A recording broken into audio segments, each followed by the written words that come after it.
control. The Americans became very interested in mind control after the Korean War because of certain American soldiers that were brainwashed during that period, and that term actually begins to arise in, it becomes in military jargon, the idea of brainwashing individuals.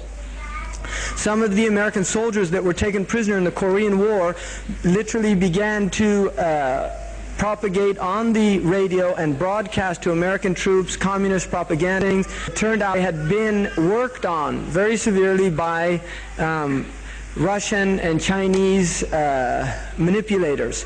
The Americans became very interested in this. They wanted to understand what exactly was taking place, and they began to study this a lot. They found certain patterns in terms of brainwashing people. One of them was repetition, to constantly repeat over and over again. And this is something that the corporate world has taken up. The idea of jingles in advertisements and these things. Continually, this continual repetitive nature of advertising, literally getting people to constantly some of the American soldiers that were taken prisoner in the Korean War literally began to propagate on the radio and broadcast to American troops communist propaganda and these things. It turned out that they had been worked on very severely by Russian and Chinese manipulators. The Americans became very interested in this. They wanted to understand what exactly was taking place, and they began to study this a lot. They found certain patterns in terms of brainwashing people. One of them was repetition, to constantly repeat over and over again. And this is something that the corporate world has taken up. The idea of jingles in advertisements and these things. Continually, this continual repetitive nature of advertising, literally getting people to constantly be reminded through jingles, oftentimes using rhyme jingles and these type of things. Also certain images. There have been studies that have been done in terms of the neurological effects of viewing pornography that are very frightening. And unfortunately, these have been done at major universities in the United States. I don't know about the European research. The studies that have been done in Stanford indicate some very frightening results of people that watch pornography, the effects that it has not only on behavior, what is termed cognitive dissonance, and the actual attitudinal changes that take place in order for a self to maintain integrity after being exposed to this constant sensual bombardment. So this is all part of this. Now Hollywood plays a very important role in this, and we can see the marriage between the political and the media aspects, especially in the United States. The politicians and the media people are very much entrenched in each other's business.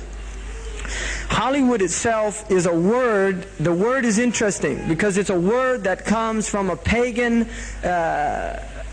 Hollywood is the holy wood, and it was the wood that the magical wands were made out of in the pagan sorcery, magic. And these wands were believed that the sorcerers that possessed them could put people into trances and control them. This is part of, I mean, this is symbolic, but it's also important to understand that part of what Hollywood literally does is it puts people into trances. It's a dream state. They call it the dream machine in the United States. And it creates fantasies for people. It puts people into these sleep. Now, one of the things is interesting that in the part of what's done in movie theaters, in darkened rooms where people watch television, is literally a trance state that occurs. It's what's called suspended state of disbelief. You enter into a state, you suspend your disbelief and enter into a state whereby you begin to believe what you internally realize is imagination. It's falsehood. Films are magic. It's just magic. You go and you watch these things and people get caught up in them. People cry during films. All this catharsis that takes place in these things. Many of the films, and this is an important element in the control mechanism is literally to allow people to go and have certain type of catharsis as a purging experience, which Aristotle talks about the necessary element. One of the necessary elements of tragedy is to create this cathartic experience. And this is why a lot of the films, especially also news and things like this is why news is very important in this culture. Everybody watches the news, they have this tragic, cathartic experience of watching the tragedies of others and then feeling safe and complacent in their own experience of this suspended state of illusory well-being. So these are very intricate and sophisticated methods. Now I think it's dangerous, although there are elements, there's concerted efforts that take place, there's also a lot of people that have similar worldviews that aren't necessarily working together in concerted efforts. But the corporate elite is a very small group of people. They really are. It's not a large group of people, and these people definitely have very powerful agendas, and they're working towards them. And when I said that the Muslims are the wrench in the whole machine, I mean, really Islam is. The Muslims are in the state that I don't need to go into detail about that. But these people recognize the potential threat of Islam. Brzezinski, who was the National Security Advisor to Carter during the Carter period, has written a book called Out of Control.